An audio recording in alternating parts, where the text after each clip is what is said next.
আসসালামু আলাইকুম। আজকে আমি একটা সফল মায়ের কথা বলবো কিংবা সফল বাচ্চার কথা বলবো।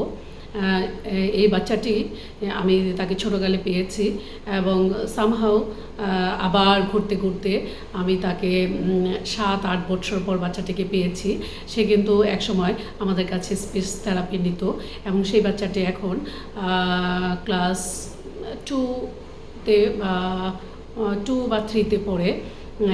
সে এখন বেশ ভালো করে কথা বলে এবং সে আমাদের শেখানো কৌশলী কথা বলার চেষ্টা করে। তো সেই বাচ্চাটিকে দেখে অনেক ভালো লেগেছে এবং তার মা বিশেষ করে বাচ্চাটার কথা বলে না যে এই ব্যাপারে সে খুব সচেতন ছিল এবং আমরা যেমন করে বলতাম সে সেই কথাগুলো মেনে চলেছে।